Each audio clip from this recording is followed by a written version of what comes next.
এখানে যারা আছেন সকলে এভরিবডি নামতে হবে, কেউ থাকবে না বাসে, শুধু খালি বাস ফেরিতে উঠবে। আজকে দৌলতদিয়া পদ্মা নদীতে যে এসবি পরিবহন বাসটি পানির মধ্যে পড়ে গিয়েছিল, সেই পরিবহনে 37 জন যাত্রী ছিল। আজকে সেই 37 জন যাত্রী প্রাণে বেঁচে গেলেন। কিন্তু এই সকল যাত্রীর প্রাণে বেঁচে যাওয়ার পিছনে সৃষ্টিকর্তার পরেই কার হাত রয়েছে, কারা ছিলেন, সেই বিষয়ে আমরা এখন জানব। দর্শক, আমরা একটু বলে রাখতে চাই যে এই দৌলতদিয়া ফেরিঘাটে যখন বাসগুলো আসে, ঠিক সেই মুহূর্তে কিন্তু নৌ পুলিশ যারা রয়েছে তারা কিন্তু যাত্রীদেরকে এই বাস থেকে নামিয়ে দিয়েছে, যার ফলে আজকের এই 37 জন প্রাণে বেঁচে যাওয়ার পিছনে যাদের বড় ভূমিকা রয়েছে, যারা প্রশংসায় ভাসছেন, তারা কিন্তু নৌ পুলিশের সদস্যরা। চলুন দর্শক, আমরা শুনে আসি নৌ পুলিশের কার্যক্রম, এই তৎপরতা কেমন ছিল। যাত্রীর জীবনের দাম আছে, আপনার জীবনেরও দাম আছে, আপনার সতর্কভাবে গাড়ি উঠাবেন।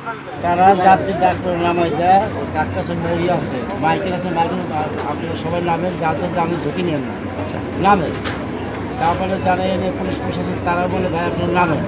ঘাটে নৌফাড়ির পুলিশ আছে, তারা জোর ধরবে নামাচ্ছে, ঠিক আছে। আচ্ছা নামানোর পরে পরবর্তীতে আমার একটা হেল্পার ছিল, একটা ড্রাইভার, আর কোনো লোক ছিল না গাড়ির মধ্যে। আচ্ছা নামাইছে, প্লাসে একজন যাত্রী ছিল, সে নামতে চাইছিল না, তারে জোরপূর্বকভাবে একটা ছেড়ে নামাইছে, সে নামবে না, বলছে যে আমি বাস থেকে নামবো না। পরে পুলিশের একজন বলছে তোমার নামতেই হবে। প্রশাসন আছে, নৌবাহিনী আছে, সবাই আছে এখানে, আমাদেরকে লাগা দিছে, আমরা সেইভাবে আসতে পারছি।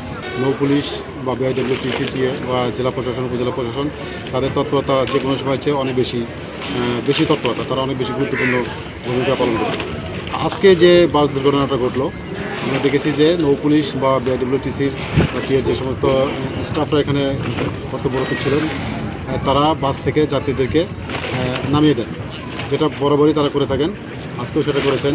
যদি এই যাত্রীগুলো বাস থেকে ঠিকমতো না নামতেন বা নৌ পুলিশ বা যে সমস্ত স্টাফরা এখানে কর্মরত ছিলেন, তারা যদি ব্যর্থ হতেন, না নামাতে পারতেন বা অথবা চালকরা যদি না নামতেন, তাহলে নিঃসন্দেহে আজকে একটা বড় দুর্ঘটনা ঘটতে পারত। দেখেন, গতবার যে দুর্ঘটনা ঘটেছিল, এরপর থেকে আমরা নিরন্তর প্রচেষ্টা চালিয়ে যাচ্ছি যে মানুষ যেন বাস থেকে নামে, এবং আমরা এইটা কন্টিনিউ করে যাচ্ছি।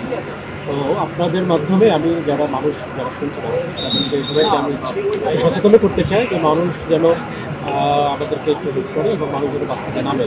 অনেকেই নামতে চায় না, আমরা তো একটু জোর করেও নামাতে অনেকে একটু মনে কষ্ট পায়। এই বিষয়গুলো আমি আপনাদের মাধ্যমে সবাইকে একটু অনুরোধ করবো যেন ওনারা একটু বাস থেকে নামেন। যে আজকে আসলে বাসে 37 জন যাত্রী ছিল, তো নৌ পুলিশের আজকের যে ভূমিকাটা আসলে ছিল, তো এই তারা আমরা দেখেছি যে এখানকার যিনি দায়িত্বরত কর্তব্য রয়েছেন, তিনি নিজেও বাস থেকে নামিয়ে দিয়েছেন। তো এই জায়গা থেকে যদি একটু কিছু বলতেন। জি, আনুমানিক 9:30টার দিকে সকাল এসবি পরিবহনের একটা গাড়ি, নন এসি গাড়ি, যেটা এই দৌলতদিয়া 7 নম্বর ফেরিঘাটে আসে, এবং আমাদের নৌ পুলিশ তখন দায়িত্বে ছিল, এবং নৌ পুলিশের আমাদের একজন সাব ইন্সপেক্টর আবুজার ডিফারি, তো সেই মূলত সবাই যাত্রীদেরকে নামতে অনুরোধ করে, এবং যাত্রীরা নামার ফলেই পরে যখন ফেরিতে ওঠে গাড়িটা, তখন দুর্ঘটনায় ঘটিত হয়। তো আলহামদুলিল্লাহ যেহেতু সবগুলো যাত্রী বাস থেকে নেমেছিল, বিধায় কোনো প্রাণহানি ঘটনা ঘটে না। দৌলতদিয়ার এই প্রান্তে পরপর দুটি দুর্ঘটনার কারণে এলাকাবাসী জোর দাবি জানিয়েছেন পাটুরিয়া দৌলতদিয়া দ্বিতীয় পদ্মা সেতু, এবং সেই সঙ্গে এই দৌলতদিয়া ঘাটের সংস্কারেরও দাবি জানিয়েছেন। রাজবাড়ী থেকে মোহাম্মদ সোহেল মিয়া, বার্তা 24.com।